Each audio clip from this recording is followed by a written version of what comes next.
Today, we get a sneak peek of David Allen's very own reference files. Hi, I'm Dave Edwards. Periodically, I get the opportunity to talk with David Allen, the author of Getting Things Done. If you don't want to miss any of our segments, please subscribe and hit the like button below. If you want to be productive, you not only need to be able to work on projects important to you, but you also need to find the notes and documents you need to complete that work. Like many, my system is partly digital and partly analog. I wondered how David Allen maintains his reference files. David, of course, is the author of Getting Things Done.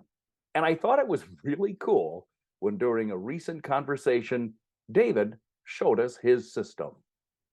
Again, I've just redone my office. So let me, move my screen over. So Alpha filing system, 2 drawers. Used to be 4 drawers, but now because I can digitalize a lot of stuff, but there's still a lot of stuff that's a lot easier to keep in paper than it is in digital form.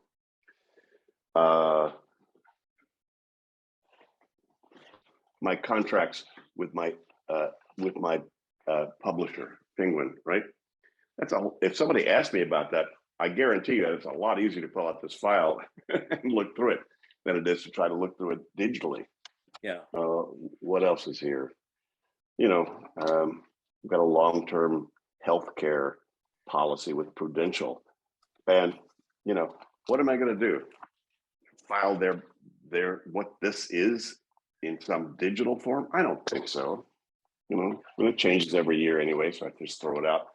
So, and passport, I still keep, my sort of the expenses for my 2 companies here.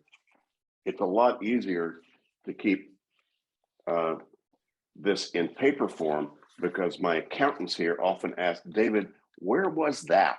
And do you have a copy of that? I guarantee you this is a whole lot easier to use than to try to surf the computer for it. So there are certain things that are still, again, much less than it ever used to be, because again, a lot of stuff is in PDF form. But my limitation is how much room do I have, basically. Yeah. And it's much like, move into a sailboat and force you to decide how much you think you want to keep, in that way. So for instance, how long do you keep financial files? Well, you need to do a records retention timetable to see, how many things you really need to keep in case the IRS or whatever your local, tax people, if they ever come after you for any reason, how many of those things do you need to keep? And, again, that's a lot easier to have in paper-based form.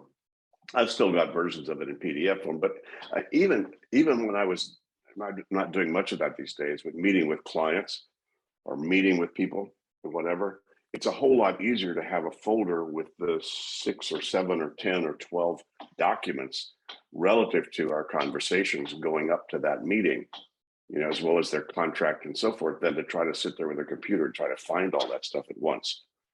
So it's a lot easier. The paper has a great advantage to it, that it's a lot easier to see a larger context of information and data than it is on the computer. Even if you have 2 huge screens on your desk and have all kinds of windows open, all that's going to be is more confusing than it is helpful, for the most part. I think I migrated more to a digital format because literally I was working in 2 different cities for a while. You mentioned my association with NPR, and I was here in Milwaukee, and then I was in Washington, D.C., and I needed a file that was in Milwaukee when I was in D.C., and that's what kind of forced me into a digital environment. But I get exactly what you mean. There is the simplicity of paper that is very attractive. Outside of the location problem, I think I would much prefer paper. I'm actually more surprised that those are the only files you have. I'd be embarrassed to show you my 2 big file cabinets right now. There's nothing wrong with that. That's just space issue. Right. Come on. So what? Just buy another apartment or buy another house and keep as much as you want. Because as long as there's nothing, as you have no attention that there's stuff in there that might be something you need or would or could should do something about, then it's just reference. It's like a library. It's like Google. It's like, so what? Mhm. Nothing wrong with that. David Allen is the author of Getting Things Done. I'm not sure if I'll ever buy a new house, but a new file cabinet? Well, you never know. From time to time, I chat with David Allen about GTD and productivity. Don't miss any segments. Please subscribe and hit the like button below. Oh, leave a comment below too. I'd love to know how you keep and maintain the reference items that you may need. I'm Dave Edwards.